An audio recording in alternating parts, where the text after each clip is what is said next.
Leonard Hale is worth $4.7 billion, but he hasn't touched another human being in 23 years.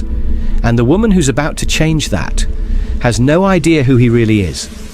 This is the story of a man trapped behind glass, a woman who refused to look away, and the moment everything shattered.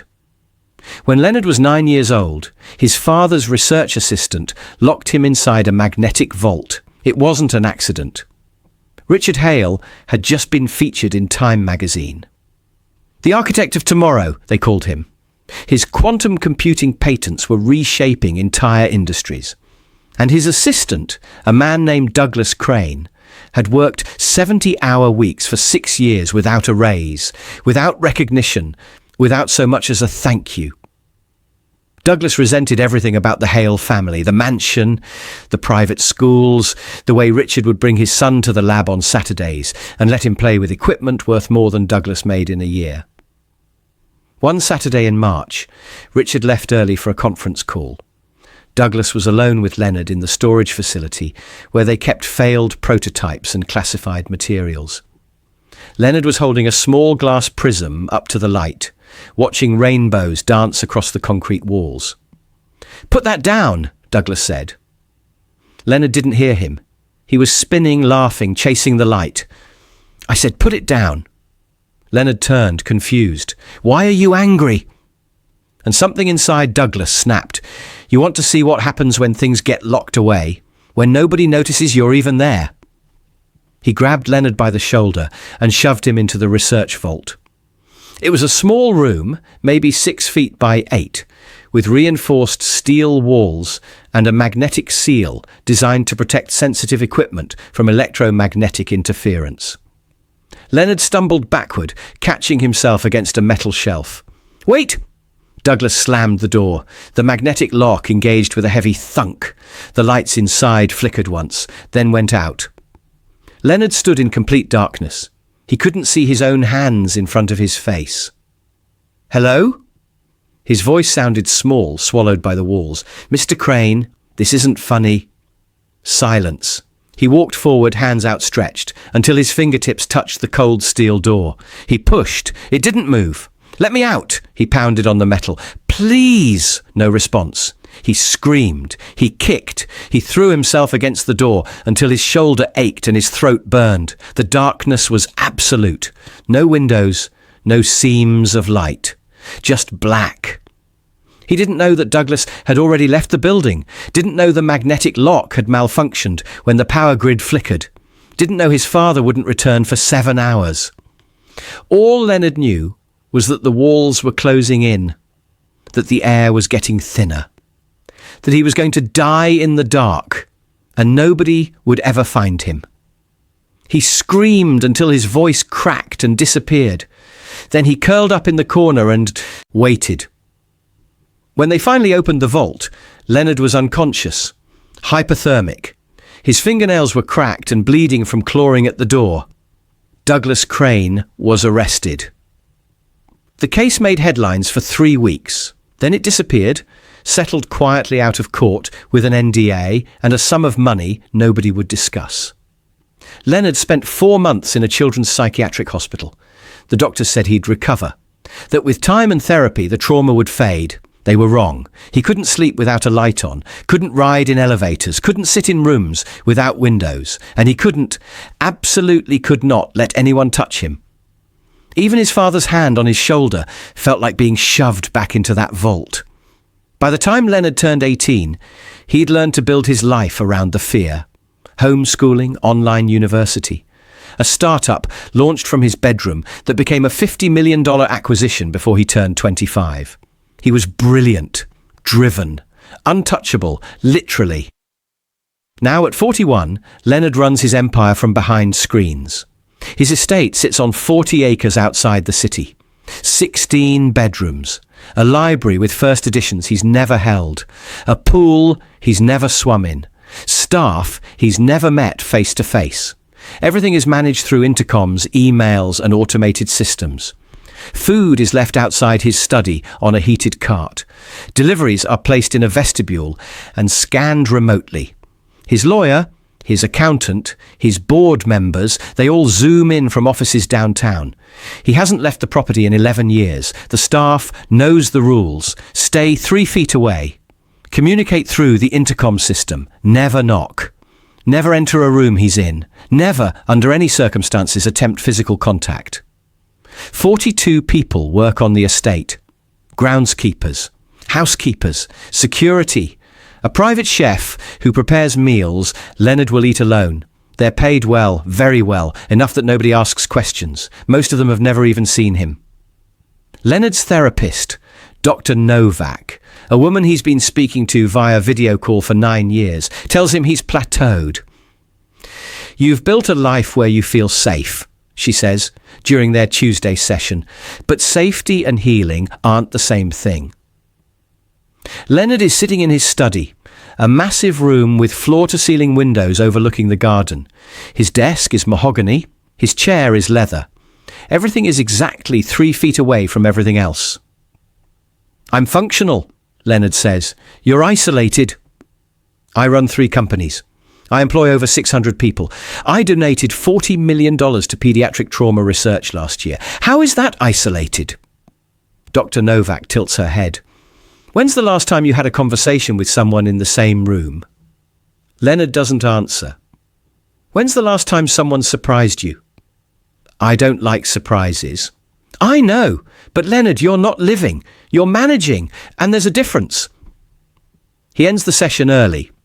That same week, his head of operations, a woman named Elaine, who's worked for him for 6 years, sends an email. Subject: Community Uplift Program, mandatory compliance. Leonard skims it. Some new city initiative. Tax incentives for hiring workers from underserved communities. Elaine has already vetted the candidates. All background checked, all cleared. He approves it without reading the details.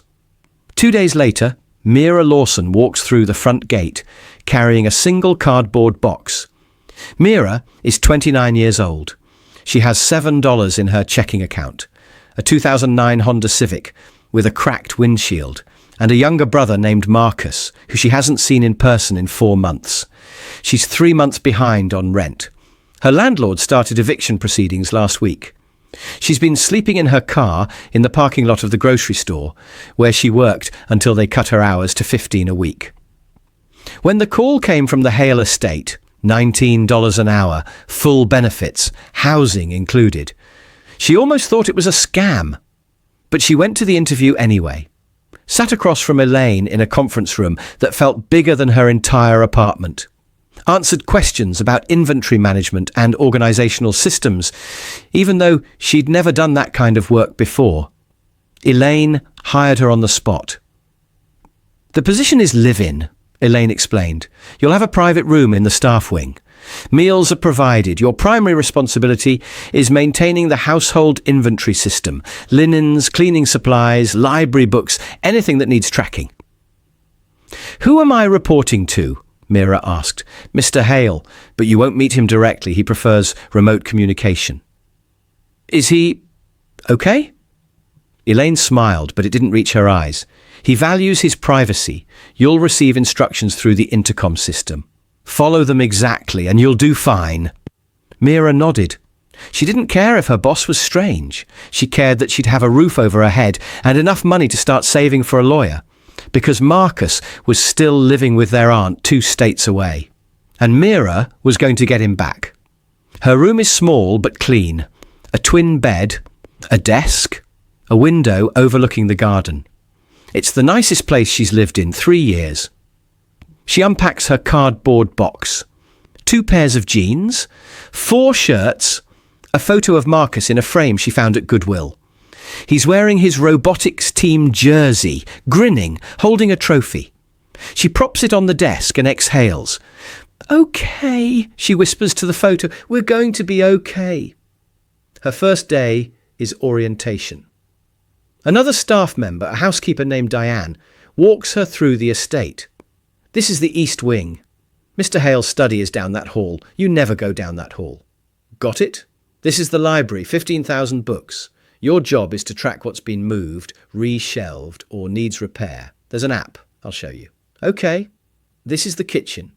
Chef Marcus, not your Marcus, different Marcus. He'll leave meals for Mr.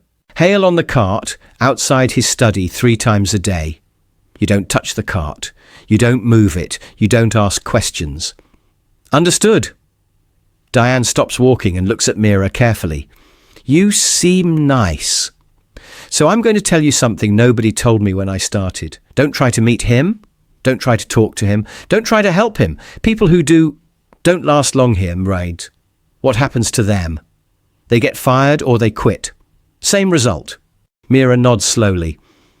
Why are you still here? Diane shrugs. Pays my daughter's college tuition. And he's not a bad person. He's just broken. And it's not my job to fix him. For the first 2 days, Mira doesn't see anyone except the staff. She catalogues linens. She scans barcodes. She reorganizes the supply closet in the West Wing and updates the inventory software that's more sophisticated than anything she's ever used. It's quiet work, solitary. She doesn't mind. On the 3rd day, she's restocking the library. The library is her favourite room. 2 stories, spiral staircase, leather chairs that smell like old paper and wood polish. She's never seen this many books in one place. She's on the rolling ladder, reaching for a book on the top shelf, when she hears footsteps. She freezes. Slowly, she looks down. There's a man standing in the doorway. He's maybe 40, tall, dark hair starting to grey at the temples, wearing jeans and a plain black sweater. He's holding a tablet and staring at it like he's trying to solve a complicated equation. Mira assumes he's another staff member, maybe IT, maybe security. Hi, she says. He looks up, startled. His eyes widen. For a moment, neither of them moves. Sorry, Mira says quickly. I didn't know anyone else was in here. I'm just finishing up the inventory. The book she was reaching for slips from the shelf. She grabs for it, misses. The ladder wobbles, and then she's falling. She doesn't hit the ground. 2 hands catch her shoulders, steadying her, and for exactly 2 seconds, she's looking directly into the face of the man from the doorway. His hands are shaking. Oh my God, Mira breathes. Thank you. I'm so sorry. He stumbles backward like he's been electrocuted. His tablet clatters to the floor. He's gasping, hands clutching his chest, eyes wild. I'm sorry. Mira scrambles down the ladder. Did I hurt you? Are you okay? He can't speak. He's hyperventilating. His back hits the wall and he slides down to the floor, knees pulled up, head between his hands. Mira's mind is racing. Heart attack, panic attack. Should she call someone? But something stops her from moving closer. Some instinct tells her that approaching him right now would make it worse. So she does the only thing she can think of. She sits down on the floor, 6 feet away, and she starts talking. It's okay. You're okay. My name's Mira. I just started working here. I'm from Pennsylvania originally. I have a brother named Marcus. He's 14. He's really into robots, like obsessively into robots. He built this arm thing that can pick up a tennis ball, and he's so proud of it. She keeps talking about nothing, about everything, about the weather and the drive here and the weird noise her car makes when she turns left. Slowly. So slowly his breathing starts to even out. He lifts his head. His face is pale. Sweat beads on his forehead. I'm okay, he whispers. Good. That's good. They sit in silence for a moment. I'm Mira. She says again, softer this time. He swallows. I know. I saw your file. Oh, so you're it? He almost laughs. It's a broken sound. No? And then Mira understands. You're Leonard Hale. He nods. I'm sorry, I didn't know. It's not your fault. He closes his eyes. I shouldn't have been in here. I thought you were done for the day. I was just finishing. He nods again but doesn't move. Mira stands slowly, carefully, like she's trying not to startle a wild animal. I'll go. Wait. She stops. He's looking at her now, really looking at her. And there's something raw in his expression that makes her chest tighten. Thank you, he says quietly. For not panicking. She smiles a little. You were the one panicking. I know. Do you want me to call someone? No, I just need a minute. Okay, I'll be in the supply room if you need anything. He doesn't respond, but as she walks away, she hears him whisper, Thank you. That night, Mira can't sleep. She keeps replaying the moment, the way he looked at her, the way his hands shook, the way he collapsed like the world was ending. Diane's warning echoes in her head. Don't try to help him. But Mira's never been good at following that kind of advice. The next morning, there's a note slid under her door. It's handwritten. Neat, careful script on expensive stationery. I apologize for yesterday. I didn't mean to frighten you. If you'd prefer to work in a different section of the estate, Elaine can reassign you. No questions asked. LH Mira reads it 3 times. Then she pulls out a piece of notebook paper and writes back. I'm not scared, and I like the library. ML. She slides it under the door to his study and walks away before she can second-guess herself. For a week, nothing changes. Mira works. Leonard stays hidden. They don't cross paths again. But on Friday, when Mira is restocking the cleaning supplies, the intercom crackles to life. Miss Lawson? She jumps. Yes? This is Leonard Hale. I wanted to ask, do you know anything about 18th century botanical illustrations? Mira blinks. No? There's a book in the library. 2nd floor, 3rd shelf from the left. It's misfiled. I was wondering if you could move it to the natural history section. Sure, I can do that. Thank you. The intercom clicks off. Mira stands there, holding a bottle of glass cleaner, completely confused. But she goes to the library, finds the book, moves it, and when she's done, the intercom crackles again. Thank you, Miss Lawson. You're welcome, Mr. Hale. A pause, then, you can call me Leonard. She smiles. Okay, you can call me Mira. Okay. Another pause. Have a good day, Mira. You too, Leonard. It becomes a routine.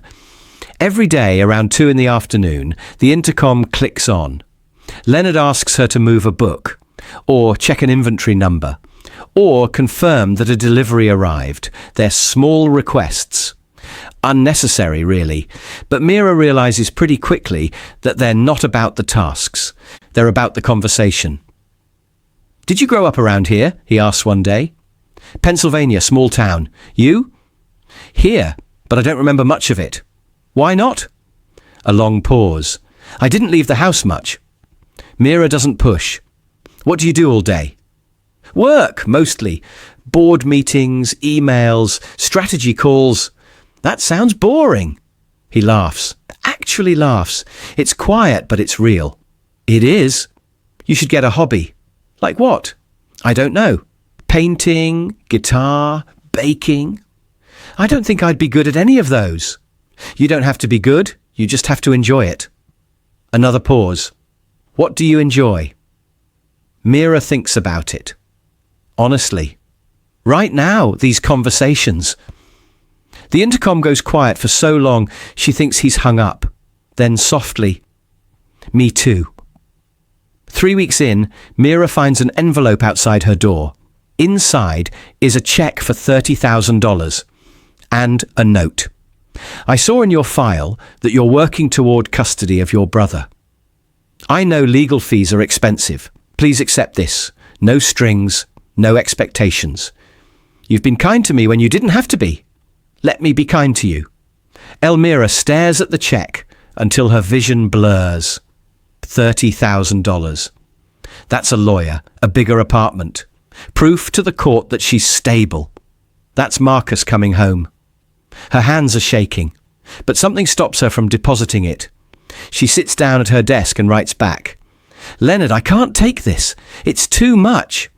I don't want you to think I'm here because of your money. I'm here because I need this job, and because I like talking to you. I don't want that to change. Impr. She slides the check and the note back under his door. The next day, the intercom stays silent. Mira works through her tasks, glancing at the speaker every few minutes. Nothing. By evening, she's convinced she's made a mistake. that she offended him, that she's going to get fired. But then, just as she's heading back to her room, the intercom crackles. Mira? She stops. Yeah? I'm sorry, I didn't mean to make you uncomfortable. You didn't?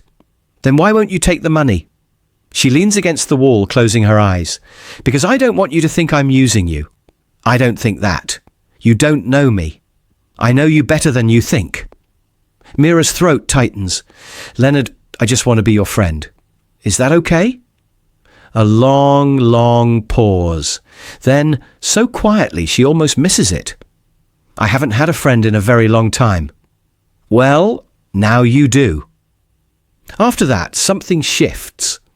Leonard starts asking her about her day, about Marcus, about what she's reading, what she's watching, what she misses about Pennsylvania. Mira starts leaving him book recommendations on sticky notes in the library. He starts leaving her coffee outside her door in the mornings, still hot, exactly how she likes it. They don't talk about his past. They don't talk about why he doesn't leave his study. But they talk about everything else. And slowly, carefully, Leonard starts to relax. One night, Mira is walking past his study when she hears music. She stops. It's piano. Chopin, maybe. Soft and melancholy and achingly beautiful. She didn't know he played. She stands there listening until the song ends. The intercom clicks on. You're still out there. Sorry, I didn't mean to eavesdrop. It's okay. I don't usually play when people are around. Why not? I don't know. It feels private. It's beautiful. A pause. Thank you. Mira hesitates, then, will you play something else? You want to listen? If that's okay. Yeah, but it's okay.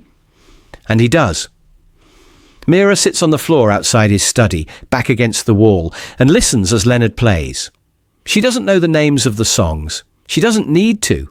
She just knows that, for the first time in months, she doesn't feel alone. And on the other side of the door, Leonard is thinking the same thing. 3 months pass. Mira's custody hearing is scheduled for early December. She's been saving every penny, working overtime when she can. Her lawyer says she has a good case now.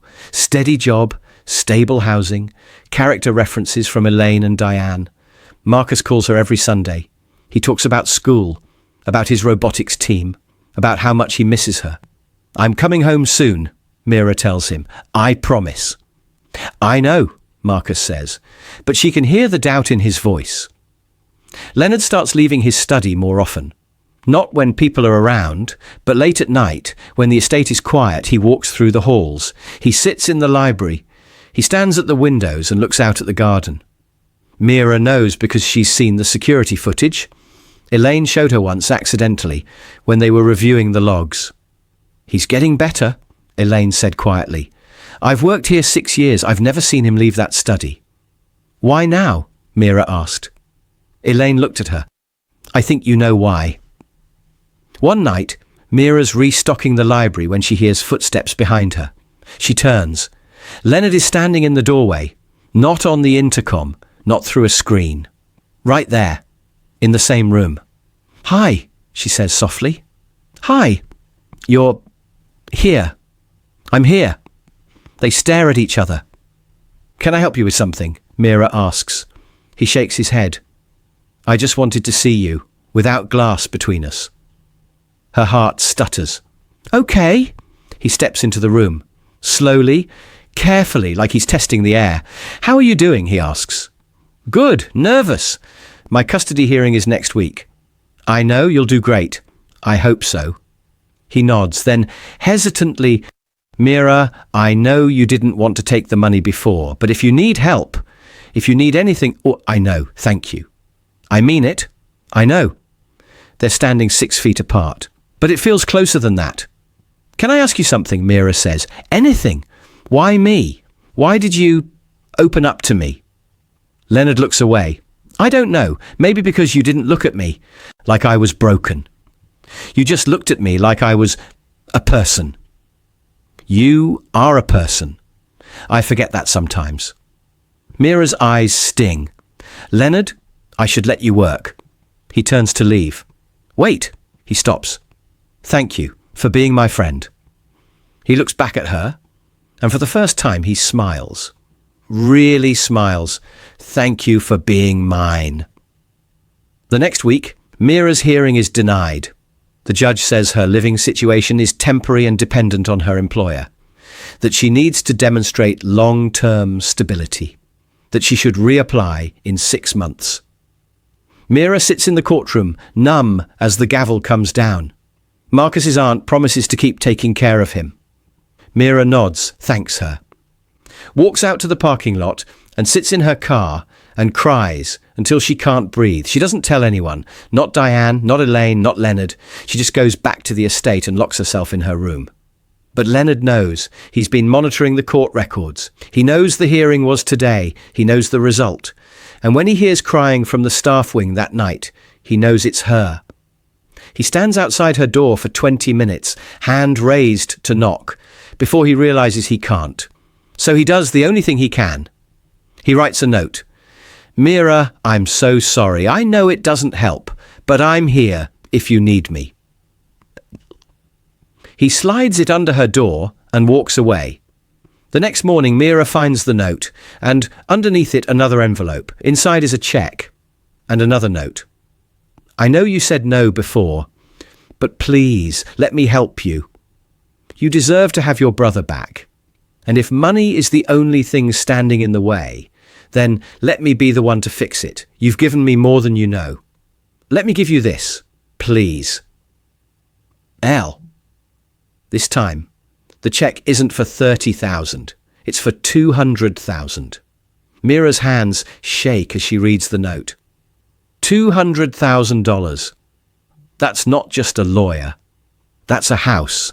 That's stability. That's everything the court wants to see. She should take it. She knows she should take it. But something feels wrong. She's not his charity case. She's his friend. And friends don't take $200,000. She grabs a pen and writes back fast before she can change her mind. "Leonard, I can't. I'm sorry. I know you want to help. But this is too much. I have to do this on my own. I hope you understand. M."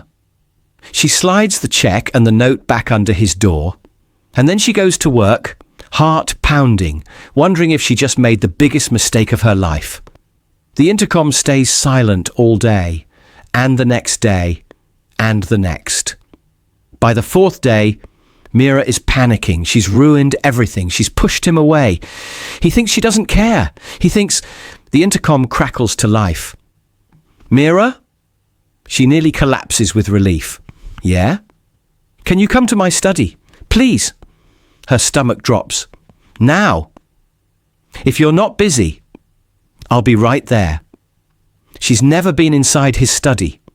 She stands outside the door, heart hammering, and knocks. "Come in." She opens the door. The room is massive, windows everywhere, books lining the walls, a grand piano in the corner, and Leonard sitting at his desk, looking at her like he's memorizing her face. "Sit," he says, gesturing to a chair across from him. She sits. "I wanted to talk to you," he says, face to face. "Okay. You were right. About the money. I shouldn't have pushed. I wanted to fix it. That's what I do. I fix problems. But you're not a problem. He stops, takes a breath. "You're the first real thing I've had in 20 years. Mira's throat tightens. "Leonard, I don't know how to do this. How to be someone's friend. How to care about someone without trying to control everything. But I'm trying. I'm really trying." "I know. And I'm not going anywhere." He looks at her, really looks at her. "Promise?" "Promise." He exhales, shoulders dropping. "Okay, good, because I don't think I could handle losing you." Mira smiles. "You won't?" That night, Leonard plays the piano for her again. But this time, the door is open, and Mira is sitting inside the room, listening. And for the first time in months, she feels like maybe everything is going to be okay. 2 weeks later, a woman arrives at the estate. Her name is Gwen Armitage. She's a political strategist, polished, confident, the kind of person who walks into a room and immediately takes control of it. Elaine introduces her to Leonard via video call. Ms. Armitage is here to discuss the Education Reform Initiative, Elaine explains. She's been courting your endorsement for 2 years.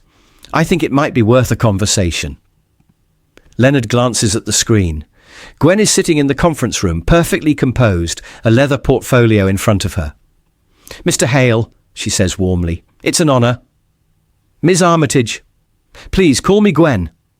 They talk for an hour, about policy, about funding, about the impact his name could have on the bill.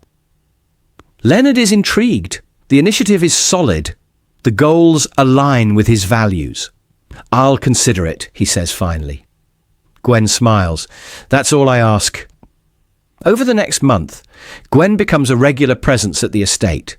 She attends meetings via video call. She sends Leonard research reports. She's professional, charming, relentless, and she's winning him over. But then she notices something. There's a woman who keeps appearing in the background of Leonard's calls, moving through the halls, restocking shelves, laughing with the staff. Who is that? Gwen asks Elaine one day. Mira. She's our inventory clerk. She seems close to Mr. Hale.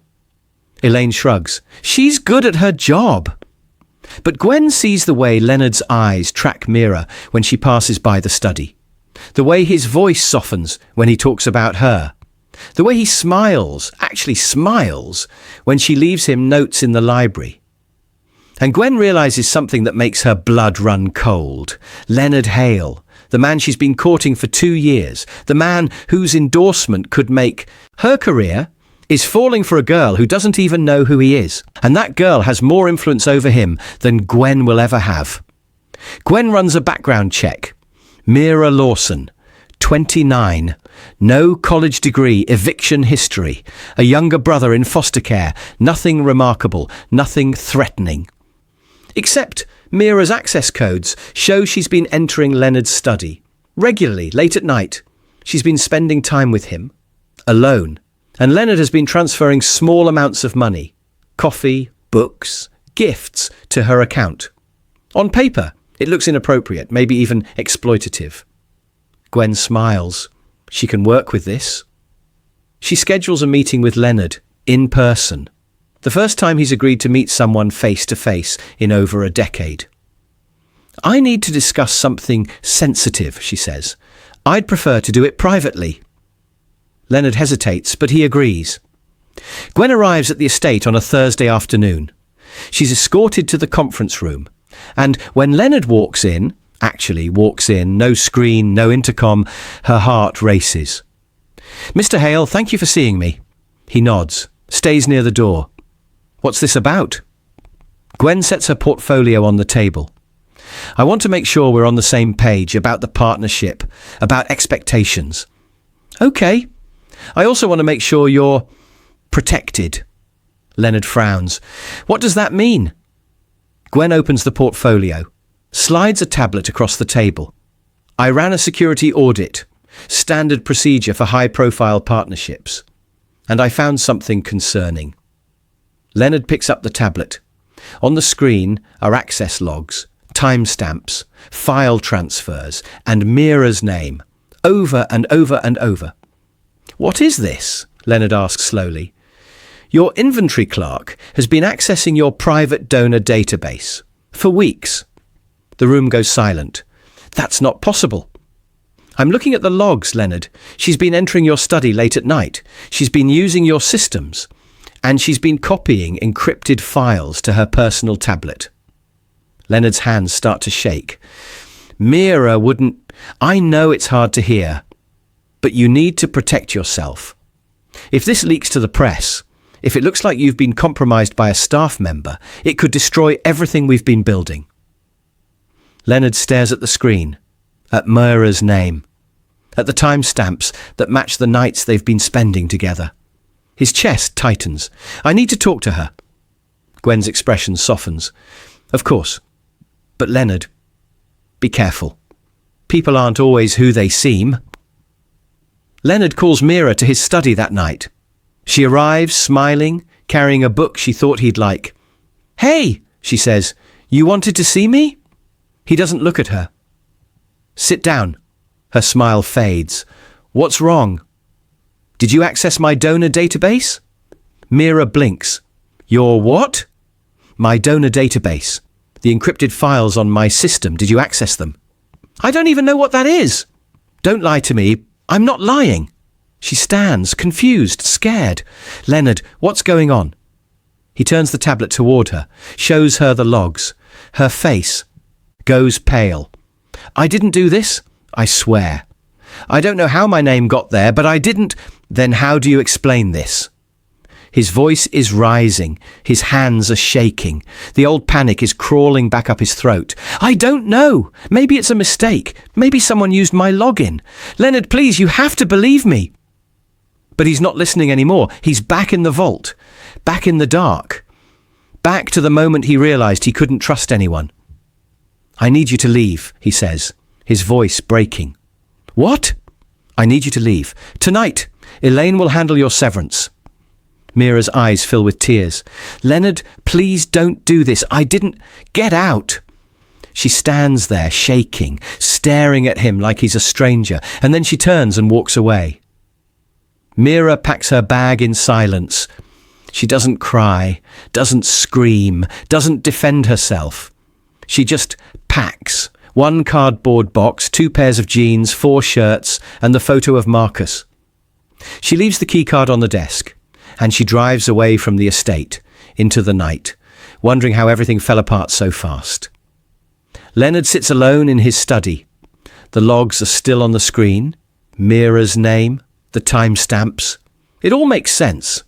Except he thinks about the way she sat on the floor that first day, the way she refused his money, the way she smiled when he played the piano, and something doesn't add up. He opens his laptop, runs his own scan, and finds something Gwen didn't show him. The files were uploaded while Mira was on camera in the kitchen. Same minute, different location. Security footage, split screen. Gwen in the office. Mira chopping vegetables. Leonard's blood runs cold. He calls Gwen. She answers on the second ring. Leonard, how are you feeling? Come to the estate now. Is everything... Now. When Gwen arrives, Leonard is waiting in the conference room. The projector is on, and the footage is playing on the screen. Gwen's face goes white. Leonard, I can explain... Get out. You don't understand. I was trying to protect you. You lied to me. You framed her. You manipulated me. She was getting too close. She was going to ruin everything. Get out. Gwen stares at him, and then slowly she picks up her bag and walks to the door. You're making a mistake, she says quietly. No, I already made it, and now I'm fixing it.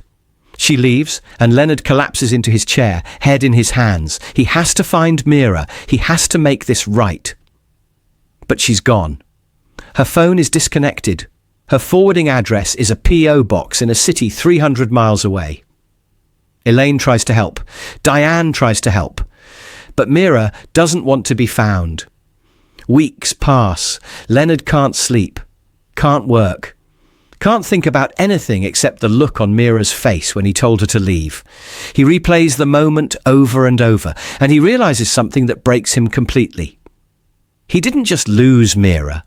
He became the thing he feared most. He became Douglas Crane, locking someone out, punishing them for something they didn't do. He became the person who hurt him. Dr. Novak tells him he needs to forgive himself. Leonard tells her he doesn't know how.